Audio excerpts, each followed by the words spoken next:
I'm Dr. Neha, and today I'm going to discuss a very interesting topic, which is chemistry. Before going ahead with green chemistry, like some series of the videos I'm going to post on green chemistry, today I'll introduce the word chemistry for you and different types of chemistry also. So, what do you think? What the term this chemistry means? What is this subject all about? It is basically science of matter. So it basically deals with the substances. What are they doing at atomic level, at ionic level? How are they making elements? How are they converting into like molecules, then elements, and then compounds? So whatever product you are using, how it is being made, what is the chemical reaction responsible for it, that particular science of matter is chemistry. Now coming to the types of chemistry, I hope you might have read this earlier, but थोड़ा सा मैं आपको बताती हूँ interesting तरीके से कि major types of chemistry क्या है. I think the first one is organic chemistry. The word organic basically describes which is carbon based.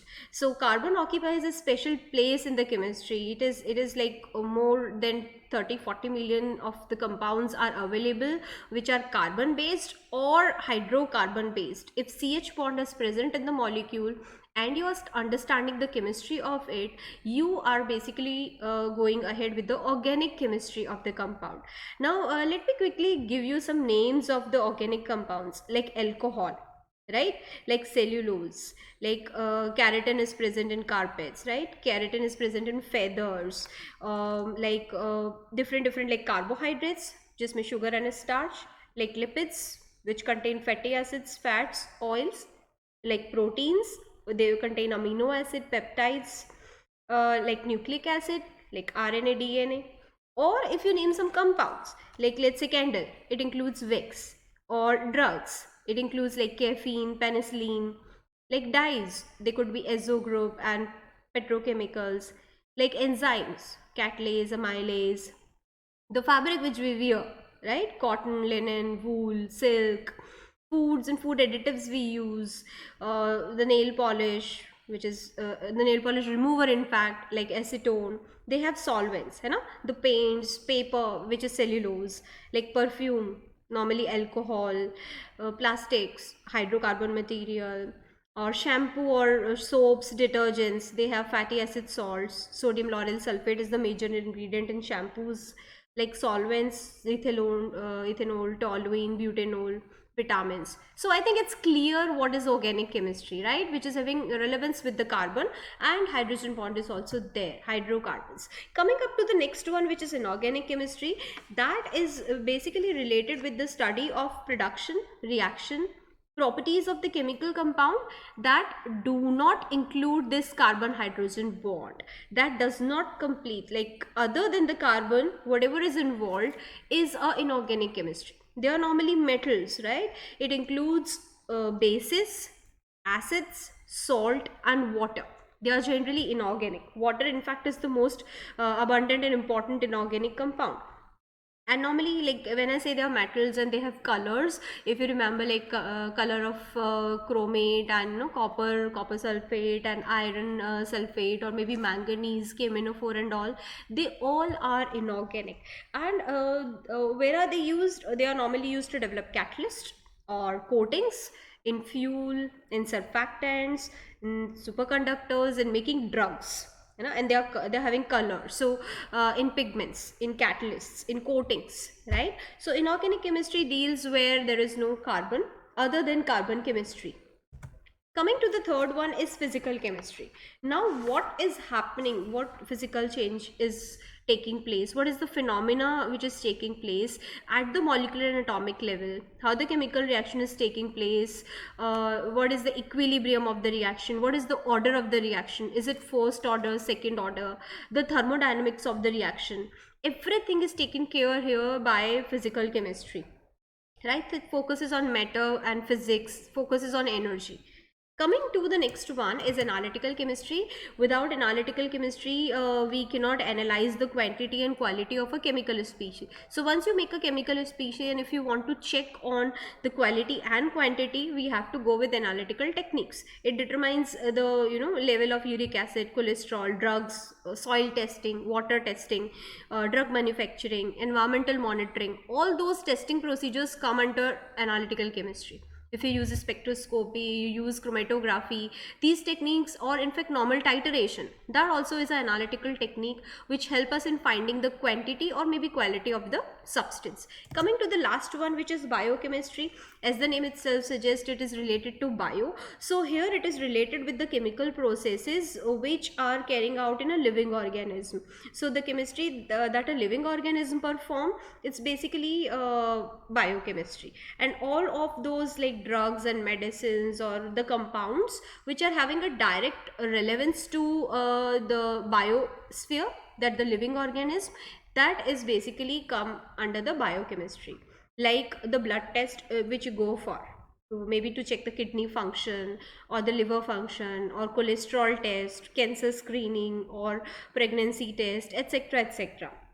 These tests are done on a sample which has come from a human being or a living organism. So these testings and procedures also come in biochemistry. So these are the major 5 types of chemistry, but still there are terminologies roaming up in the literature. So I would let you know about this also. Let us start with the environmental chemistry first. Environmental chemistry related with the environment only, and it is not related with like only environment means what, like water, soil, air, living organism. So all of the reactions, transports, effects, and fate of the chemical species in these 4 deals with the environment. So the chemical composition of the environment, the intra-reaction, inter-reaction between different species of environment, that all will come in environmental chemistry. In fact, this aqua, atmospheric, geo, green, all are subset of this environmental chemistry, because that's how this is very interesting and interdisciplinary kind of branch, wherein you have to deal with biology, maths, genetics, engineering, hydrology, toxicology, etc. And that's how you're going to answer all of the questions which are related to environment. So environmental chemistry deals with whatever comes under environment, and these are nothing but the different spheres of environment. So obviously aquatic chemistry deals with the first sphere, which is hydrosphere. So whatever taking place in the water, chemistry behind water and the microorganism living in the water, the phenomena and processes taking place, is aquatic chemistry. So related to the marine life, related to the interaction of this hydrosphere with geosphere or atmosphere, everything comes under the domain of aquatic chemistry. So water pollution and all that will be coming in this. Coming to the next one, atmospheric chemistry, the name itself suggests atmosphere, right? So atmosphere, whatever chemistry is going on, is that branch of environmental chemistry, and especially like photochemistry also is studied here. Coming to the geochemistry, it's related to geosphere of the environment, and that involves all minerals and their interaction with other spheres, right? And you may found soil chemistry also, the word. So basically the chemical and biochemical processes which are taking place in soil, that you understand under the term of geochemistry. Coming to the next term, which is green chemistry, it is lately like in last few decades it has been added, and it is in boom nowadays. What is green chemistry?